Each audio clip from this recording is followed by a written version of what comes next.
Excellence Végétale, association des signes interprofessionnels et officiels pour la filière de l'horticulture, de la fleuristerie et du paysage, présente Sud Radio, tous au jardin. Bonjour Pierre de Prémar.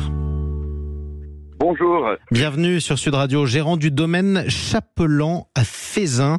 On est dans le Rhône, c'est ça ? Alors, on vient de déménager, on est bien dans le Rhône, mais on vient de déménager, on est maintenant à Pusignan, sur une pépinière toute neuve, et justement qui intègre mieux les questions d'environnement. Ah ben ça c'est super en plus, parce que vous êtes dans un beau département, il faut le rappeler, c'est le Rhône. On va parler des HVE ou bio, les différences pour nos plantes. C'est quoi HVE, ça veut dire quoi ?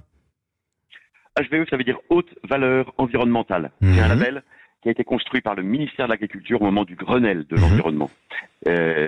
L'idée, c'était d'avoir un label qui soit un label de l'agriculture conventionnelle, mais raisonné. Des gens qui étaient économes, qui faisaient des efforts, qui avaient envie d'améliorer les conditions de leurs exploitations, les conditions environnementales. Alors j'essaie d'être cartésien, moi effectivement si j'achète des plantes, j'ai envie qu'elles aient poussé dans de bonnes conditions, qu'il n'y ait pas de produits chimiques dessus.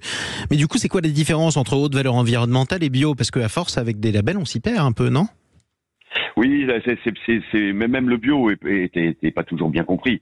Le bio c'est un strict contrôle des types de produits qu'on a le droit d'utiliser pour les traiter. Donc ce sont des produits phyto et des engrais qui sont forcément d'origine naturelle.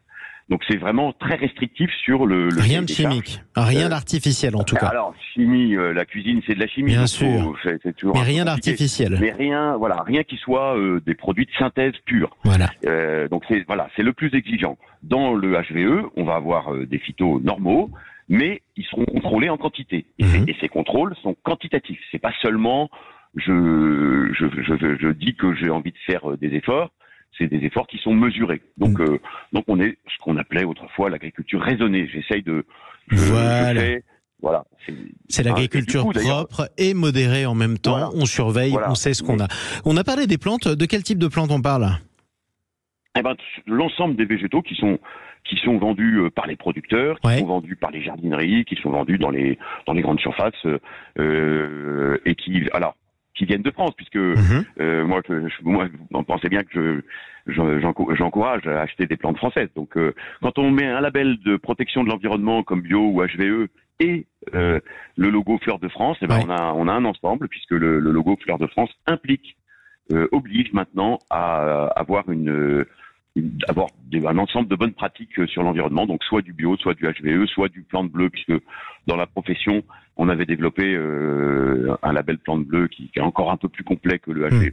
Bon, écoutez, quand même, ça fait beaucoup. Dernière question, très précise, et c'est arbitraire. C'est vous qui choisissez, ça tombe très bien. Quelle plante vous nous conseillez d'acheter en ce moment ? Encore des roses de Noël, peut-être ? Allez, des roses de Noël, ça tombe très bien parce que juste à côté de moi, j'ai quelqu'un qui adore les roses. Et ça, c'était important aussi de lui en proposer à nouveau. Merci beaucoup, Pierre de Prémar, d'être intervenu sur Sud Radio. Rappelez-nous votre domaine quand même. Où est-ce qu'on peut vous trouver dans le Rhône ? Domaine de Chapelan. Nous, on n'a pas de vente directe au particulier. On est des vendeurs, on est des producteurs. Mais on nous retrouve en jardinerie un peu partout. Voilà. Et puis c'est la meilleure solution en tout cas. On sera ravis de vous retrouver, ça doit être magnifique en ce moment dans le Rhône. Merci beaucoup. Allez, à suivre.